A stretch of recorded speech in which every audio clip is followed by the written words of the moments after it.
We would like to acknowledge the traditional custodians of the lands on which we meet to share these conversations on the Vegan Compass podcast. We extend our respect to elders past and present, as well as any of our listeners and guests.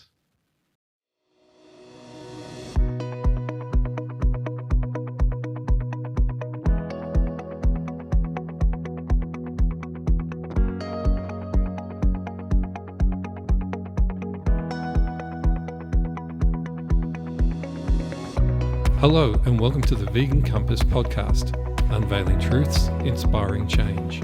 We are your hosts, Rick Allport and Mackenzie Cross. From wherever you're listening, please be sure to like and subscribe to support this podcast. Now to the episode. Hello everyone, welcome to another episode of the Vegan Compass podcast. Things are looking a little bit different today. If you're watching the YouTube video, you'll see it's just me, Mackenzie Cross. My lovely co-host Rick is not with us today. He wishes he was. He's moving house, so he'd definitely rather be here with us. But we're so excited to welcome Glenys Oogjes from Animals Australia as our guest today. So we've got to start with our signature question, Glenys. Who are you and what do you do?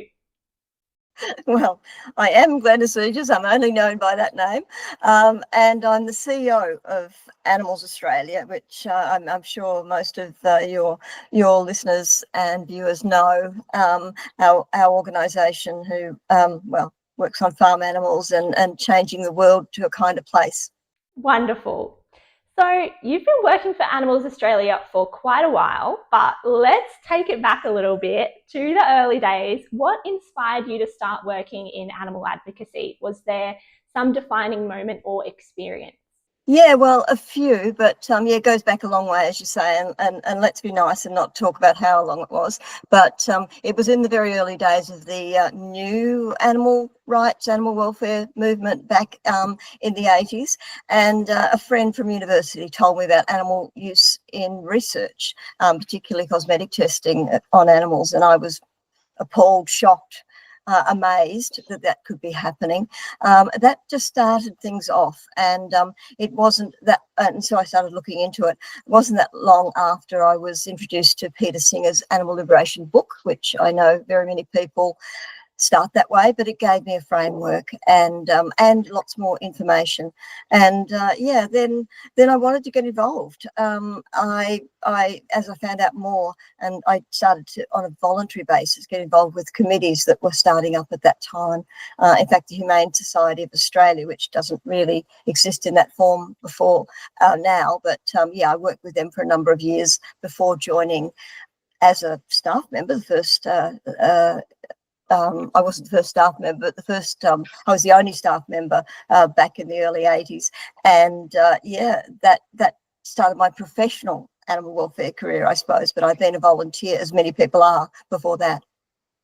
It's interesting you mentioned that animal testing was sort of one of your first introductions, because that's a little bit unique. We often hear that it's more of the exposure to what happens to farm animals, but a lot of people, similarly to you, have said that the Animal Liberation book by Peter Singer was their starting point too. So a great resource, that one, and it's still out there today. If anyone hasn't read it, it's a really good one.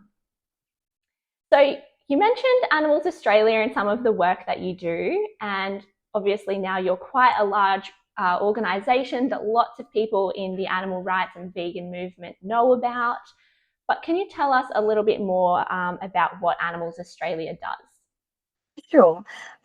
It does a lot of different things. When we first started back then, it was primarily political. When I say that, I mean that we were trying to change laws and influence politicians' policy and such things. And we still do that to an extent, as many people do. But over the years, we've realised that nothing much will change. Politicians follow the community. It's not the other way around. And so we really have to influence the community. And so community awareness campaigns, some people will have seen our television ads in more recent years, but exposés, meaning that revealing and showing the actual cruelty of some of the farm practice, particularly live animal export. And people, again, many of us know about live animal export because of Animals Australia, and still don't know about Animals Australia because it's the the revelations, the horrible things that we've shown that stick in people's mind. And we don't want to shock or upset people, but it is what outrages people, and therefore can start to change things, change their attitudes, and in that case, politicians follow. So we do quite a lot of that. We have in the past done a lot of that investigation and exposure work, and had many television and other much coverage of that, 60 Minutes, 7:30 Report, Four Corners, all of those things. So we've done that in a number of areas, farm animals, greyhound live baiting, for example, people remember. So we've done those things. We've also realised too that it's one thing to change the lives of animals that are stuck in the farmed animal sector, that is animals that are confined and are subject to painful and terrible conditions.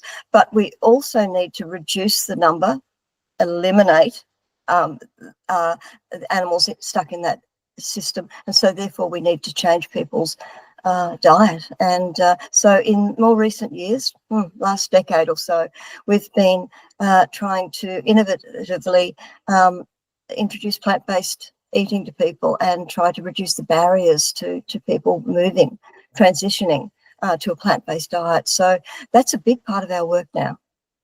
Yeah, great. And it's an important part.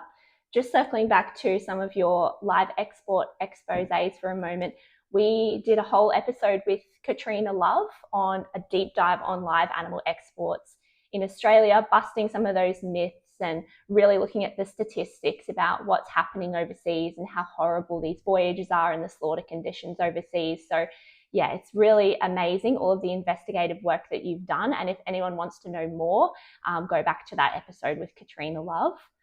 And interesting that you mentioned transitioning people to plant-based diet. So I also work in the social media space, and I've just happened to notice that some of your Animals Australia ads that have been on Facebook and Instagram at the moment with a guide to help people transition to a plant-based diet. So that's awesome, and that's really important work.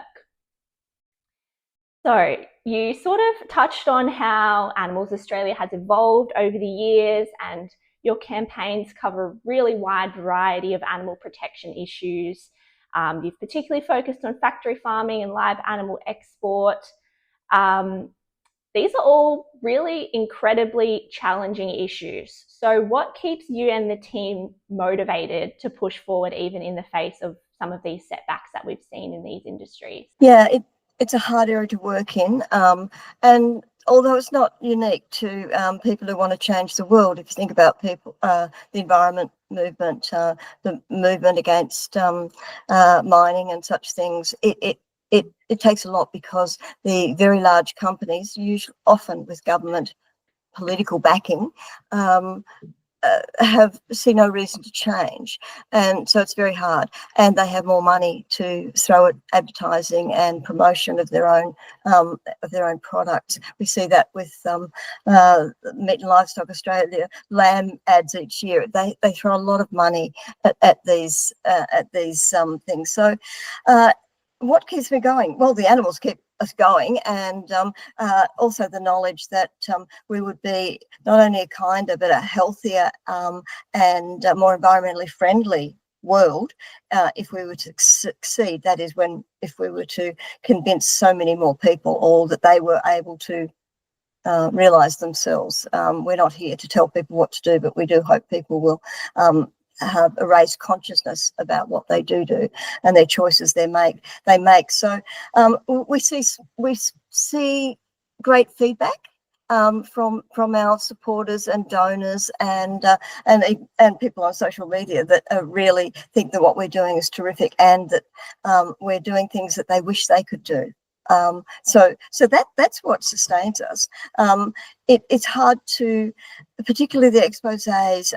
You can imagine our wonderful people who put the videos and the information together, and of course myself and others who have to go through it, and for our legal complaints who have to go through second by second to provide information to governments when we put in formal complaints about live export or whatever it might be. So it's hard going, but I also feel we're in a really privileged position that we can do that. That is, that we can bring information to people. Our supporters provide us with great financial assistance, such that we can put it out there in the various ways. So I do think we're privileged. And so to some extent, I feel absolutely obligated and responsible to do that in the best way we can. So you can't stop when you have all of those things in our favour. And so I'm honoured to be in this position and be able to try to change the world. One thing that I don't mean it inspires us, but it actually spurs us on, is when we hear commentators and even industry commentators talk about how well funded we are and how good we are at social media and influencing people, because they can't compete, and they can't compete because we connect with people's hearts. Yeah, it comes naturally to people to understand what we're saying and want to join and to be kind to themselves. And so that's why we're here. It's not only because it is only because we're provided with the financial and enthusiasm from our supporters and others all of the time. That's a really beautiful perspective to have, because sometimes it can feel so hard to be an animal advocate in this world and having to look at all that horrible footage, but just seeing the change that it's invoking in people and letting that kindness lead the way is so rewarding. Yeah. And Mackenzie, can I say the other thing that spurs me on? Because as I said at the outset, when I joined Animals Australia, I was the only employee. Now, of course, there were wonderful people already on what were management committees, executive, if you like, around Australia helping, but I was the only employee. And we pretty much knew everybody in the new animal rights movement. Okay, today I cannot say that, but what I can say is that I observed so many people, different groups, doing different things, because there are various ways to achieve change, and so many young advocates as well. And I don't need to know them all. I just know they're doing wonderful work. Now, that wasn't the case decades ago. It's such a thriving movement, and together we are able to make change. So that really is inspiring. Yeah, I imagine that's been an amazing growth to see over your time in the movement. And I can only hope that it'll continue to grow over the next decades. So are there any recent wins for animals that you're particularly proud of? I've seen that you've been quite involved with the pig welfare inquiry in Victoria and getting some legal action happening there. So I don't know if you want to give us an update on that or any other things you're working on at the moment. Yeah, sure. Let me mention, almost in passing, but terribly important, is that while we've, as you said, we've been focusing on a number of issues over the years, factory farming and live export. And over this last year or two, we've seen finally, after decades, real change. That is, live animal export. Live sheep export will be phased out, is beginning to be phased out, but it will be gone by 2028. Now, that's ridiculously, decades after it should have happened, but it's actually been legislated now. So, we're still, of course, pressing to make sure that that's not reversed, but live sheep export has reduced from about 7 million a year to only, less than 500,000. Still terrible for each one of those sheep that are sent to the Middle East. But significant changes have happened, and we've tightened regulations so much to our actions, to our exposés, that the industry has reduced. There's been a few other aspects, economic aspects as well, but we've really tightened that such that we've saved very millions of animals, millions of sheep. And so I have to say I'm proud of that. Similarly, with the battery caging of egg-laying hens, that's an issue that we started, was a very big focus in the very early years of the movement. And finally, that phase out has commenced. But again, similarly, and this is through consumer and corporate action, which we're also involved with, reduction of the proportion of caged hens compared to all of those egg-laying hens. And so, for example, it used to be about 95% were in cages in Australia. It's now about 20%, and the rest will be phased out soon. And the supermarkets say they'll get rid of it by the end of 2025. So they are huge, and I'd have to say they're the cornerstone ones. But yes, we continue with other issues. The legal action that you speak of is that we are seeking to challenge the use of CO2 gas stunning of pigs prior to slaughter. A horrible thing, putting them into gas chambers. And the issue is that the stunning takes it could be some time for some of them, but certainly at least 30 seconds. In that time, it's terribly stressful, distressing, painful for the pigs. That's been a hidden issue ourselves. We've been very pleased that people that we all know that have exposed that, animal liberation groups, and also Chris and his group as well. So, but we've taken that information as evidence and have providing it to the Victorian Supreme Court. I have to say we're still waiting to ensure that we can have standing, but we are taking PrimeSafe, the Victorian regulator, and one of the abattoirs to court, trying to have a test case to show that this is not in accord with Australian standards. And if we can get that, that would be wholesale change, and it will be internationally recognised and affect pigs around the world. So it's really important stuff. And so around that, apart from the legal action, we've got a wonderful legal team, Shartha Mahdi at the front of it, of course, but great communication around it as well to raise awareness so that people, community, know that this is how pigs are killed. This is how pork gets onto plates. It's just disgusting, because the vast majority of pigs in Australia and internationally, that is how they are stunned. Yep, it's really horrific footage, and you just can't imagine dying in that kind of way. It's absolutely horrific. We had Chris Delforce on the podcast too, and he talked to us about that welfare inquiry and some of the frustrations there, and a lot of us watched it as it was unfolding, but it's all absolutely incredible work that you're doing, and we really hope that you have success with that legal action. Thank you. Yes, and yeah, just a shout out to Chris and the team, because obviously without that vision, without exposure of these issues, it would be hidden. And that is exactly what the industries, the farming industry, the abattoir industries, that's what they want and need. They know I think they know deep down it's wrong. And that's the sad part, because even they are caught up in a system, an economic system, that is damaging to people as well. And so I feel very sad. And I have empathy for those people, that the workers particularly, but those who feel that they cannot get out of that system. We can, but it takes new thinking. And sadly, the only way to do that is in this case, is to force that thinking through exposés, and in this case, legal action. Yeah, great points there. So we're going to turn the spotlight onto you, Glenys. You were named the 2024 Victorian Senior Australian of the Year for your work in animal advocacy, which is just amazing. Congratulations. Can you share a little bit about what this acknowledgement means to you? Oh, look, it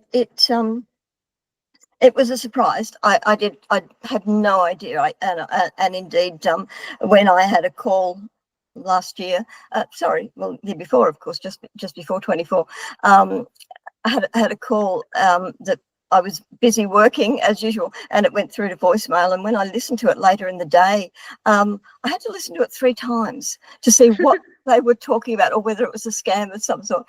I was so surprised and so honoured that would happen. But what I really did think was that I have certainly been doggedly working through these years, but it was a recognition of this movement of the very fact that what would we call it, the general community, and in this case the Australia Day Council, had recognised that animal justice, animal welfare, animal rights was actually something that should be honoured, but valued in our society. And that hasn't always been the case. It really hasn't. Human animal welfare charities and such things, of course, and that's fine, have been recognised over and over again, and those working to assist human situations, but to assist animal situations, particularly something that's not animal rescue, that is direct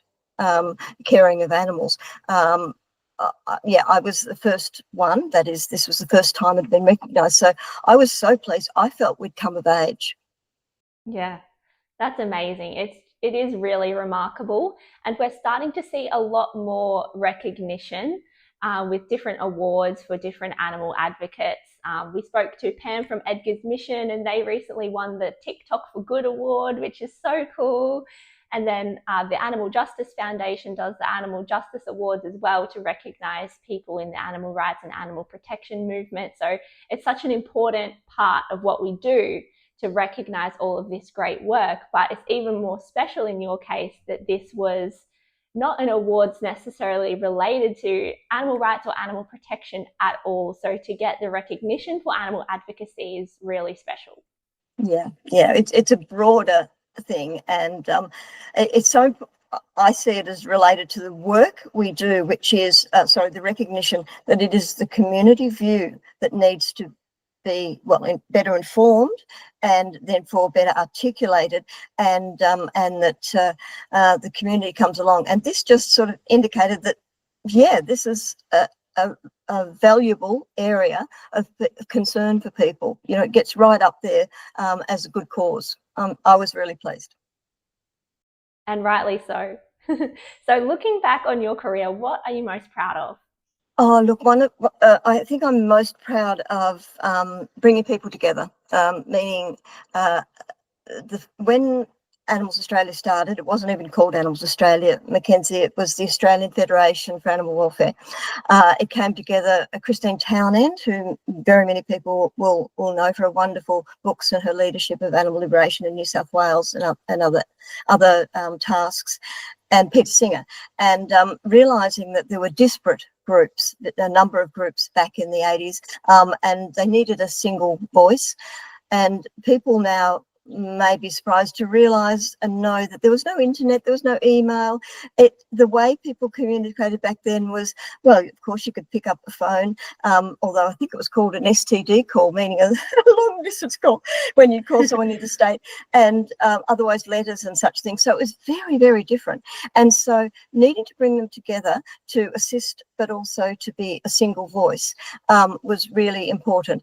And so that was the beginning of it. And so, of course, my role when I came in a few years after it commenced was to continue that idea of bringing them together, getting information out there, talking to people. And so that's what we did.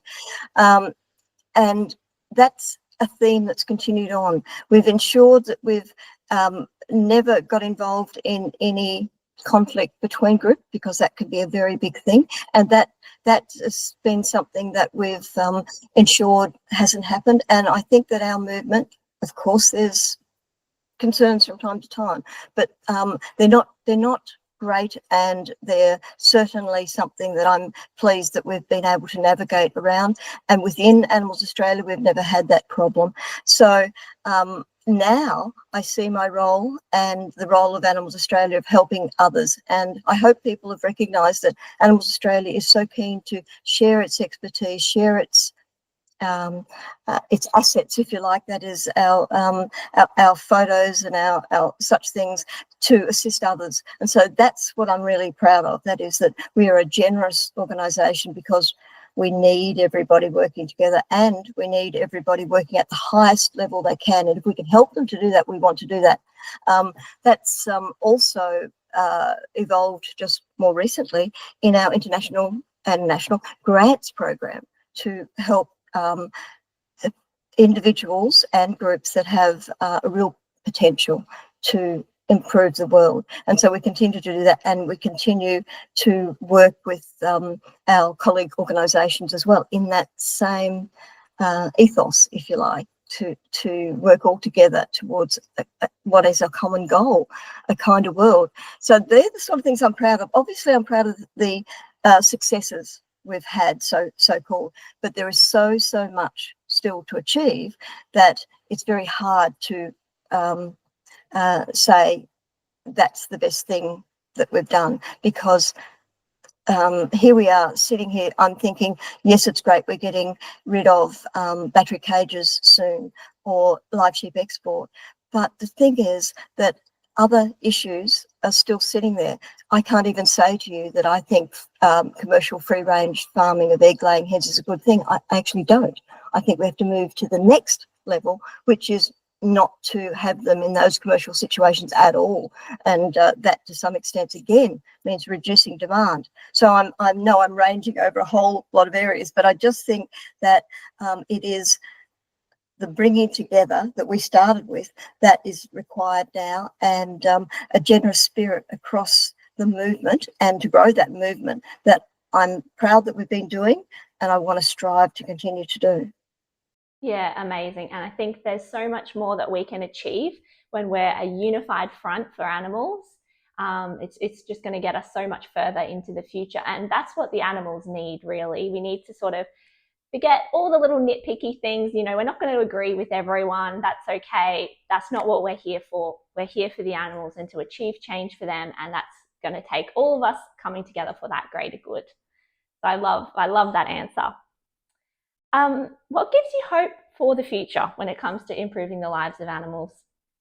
What we've just talked about, of course, the growth of the movement's been incredible. The better understanding, that's being assisted by more people focusing on things, of course, but also animal science research, which is showing new insights into the capabilities of animals, the awareness of animals, and so those sorts of pieces of information, important information, can be highlighted to the community. So there are forces working for us, and so I do think also that the advent of animal parties such as the Animal Justice Party, of course, but also the greater acknowledgement through the environment movement as well. I think we can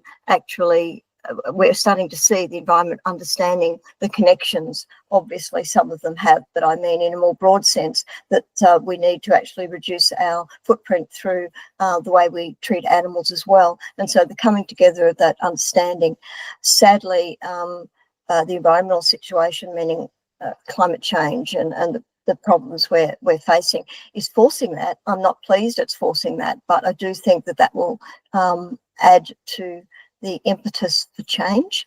So yeah, we as a society are facing a lot of issues. I just hope that this particular issue, meaning our relationship with the human-animal relationship that we have, can in some way benefit from the knowledge, increasing knowledge or importance people are putting on change in our own behaviour. I think it will come part and parcel. That is, so many people, for example, are becoming plant-based or primarily plant-based because of issues other than animal welfare. That is fine. It will benefit all of the issues that we're facing. So I do think that feels negative that I'm saying that, but I think it's the reality is that things will start to move more quickly because there is a increasing realization in people that we are in a real situation as humankind. Yeah, absolutely. We're running out of time, so hopefully the motivation to act now will be a bit more real and raw in people. Yeah, it's sad we can say that, but I say that along at the same time as saying that I think our movement is growing so much stronger all of the time. I'm so proud of all of us, but particularly, of course, day to day, my own team. The Animals Australia team very skilled, of course, using those skills through absolute inspiration to change the world.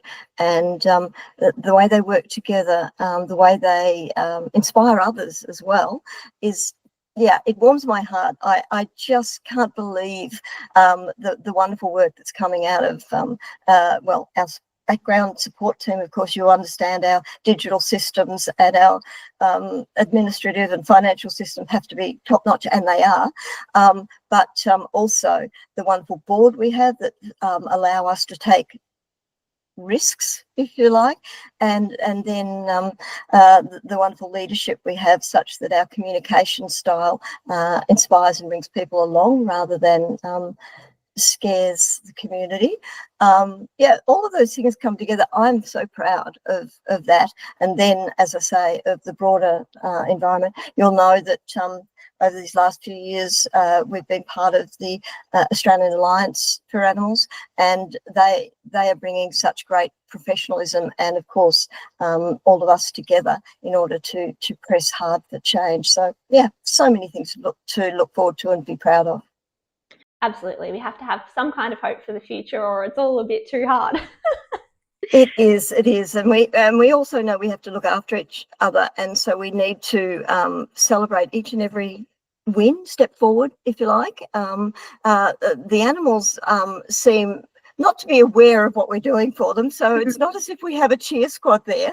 But of course, it warms our heart when we see animals such as you talked about Edgar's mission before, but those animals that have been rescued, are living their best lives worth living, that inspires us. And I think we all should take time out to commune with those animals and ourselves realise that we are contributing to the assistance to their peers. Definitely. So are there any new campaigns that Animals Australia are working on at the moment that you can tell us about?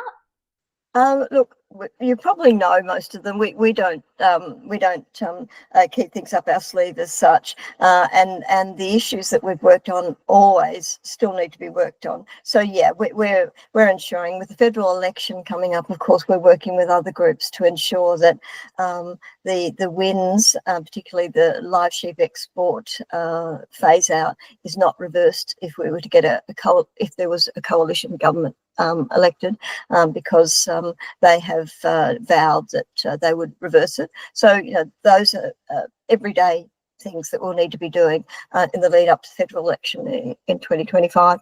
So there's that. Otherwise, we are, as we've already discussed, really looking at the pig issue.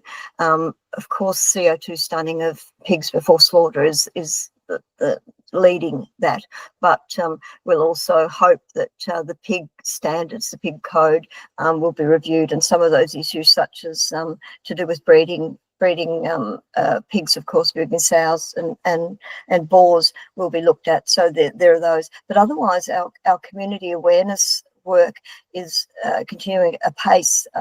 People may have noticed and will notice through the first half of 2025, the TV advertisements, which are also social media and elsewhere as well. But you didn't know, did you? That is exposing issues for people. The hero, people remember Totty. Totty's back, and she is showing the way about how little pigs are very similar to little dogs in the way they operate and the capabilities. And so we'll be showing those adverts that we've developed over the last few years and putting quite a lot of funding behind that to raise awareness. And that then will also add to our plant-based eating work as well. So that all merges into one. So yeah, just watch this space, but a lot of public exposure this year of the issues, and hopefully bringing more and more people along, the community, many people in the community have very busy lives. They're not focused the way we are on these issues, but bringing them into their lounge rooms or onto their computers through their social media feeds and such things on a regular basis, we think that will seed people's understanding and hopefully trigger their empathy and understanding of animals. And if we can do that, then people can have a think about their choices, because each and every single one of us, as we know, as we have done, those in the movement have done, but our community can actually make changes themselves.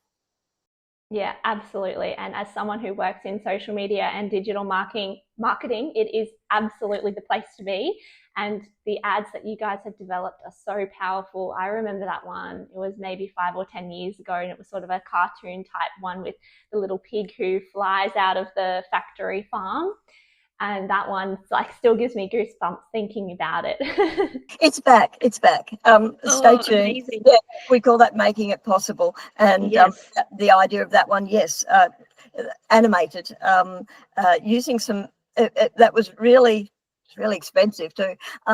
We took original footage, and thankful for so many advocates, of course, who are able to grab that footage of factory farms and then apply animation, amazing computer techniques in order to have them talk and sing and fly. And yeah, that's the soft side. We do the other side as well, but that the idea is that we want people to think about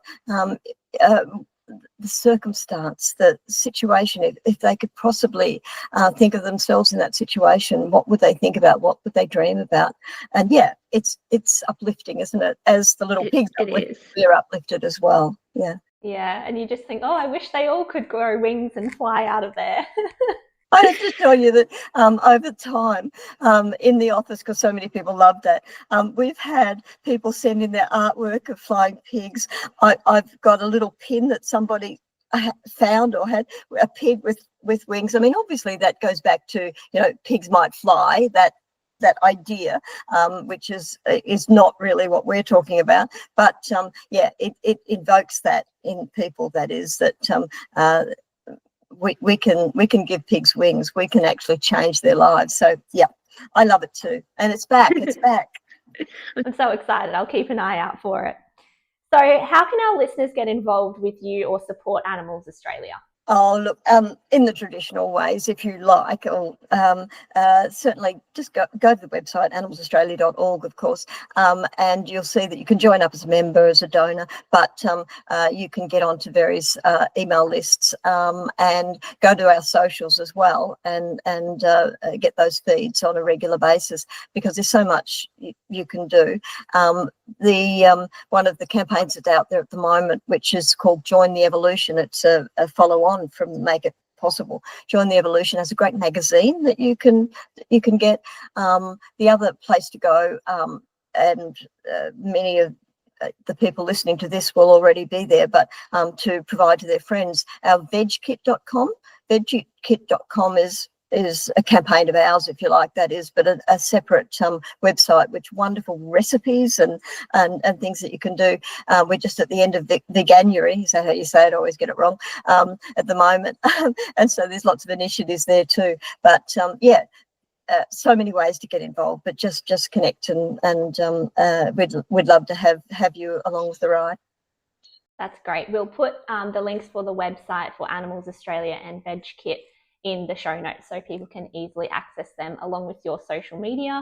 And even just commenting on posts and sharing posts is a great way to get the word out there as well. Yeah, thanks, Mackenzie. And you know what we love to see is that our informed community, because people become more informed as they get more involved, is on socials. We put up a post, somebody put something that's a little bit off, there's, social media, and some of our people, meaning people that have been with us for a long time, instead of us having to correct or comment or whatever, will do it for us. In other words, that community is so evolved. I love it. I love seeing it. Yeah, it's great. I see that with a lot of my vegan clients as well. the vegans tend to sort out the silly comments themselves, which is helpful. Yes, you don't have to do it all yourself once you have a community that's informed and inspired to contribute to change. Definitely. Was there anything else you wanted to mention, Glenys, that I didn't ask in this interview? No, I don't think so, Mackenzie. But I just want to commend you and Rick for the work that you're doing, because I can see that it too is contributing to what I was talking about before, building that community, obviously informing people, but just getting out there and making sure we all realise that we're not alone, that we're actually all doing this together. So thank you very much for your efforts, which quite considerable given how frequent the podcasts are and the other news work that you're doing. Thank you so much. Yeah, it's I guess the whole reason we decided to start the podcast was we were feeling like the movement was a bit disconnected and there's so much bad news out there in the world. We wanted to just inject some of that positivity and hear all of the amazing, inspiring work that people are doing and give us that motivation to keep going when things feel hard. So thank you for saying that and recognising this. Hopefully everyone's enjoying it. Very good. Well, that wraps up today's episode with Glenys Oogjes from Animals Australia. Thank you so much to everyone for listening to the Vegan Compass podcast. It means so much to have you here with us. So we'll see you in our next episode. Thanks so much. Bye. Bye. Thanks for listening to the Vegan Compass podcast, unveiling truths, inspiring change.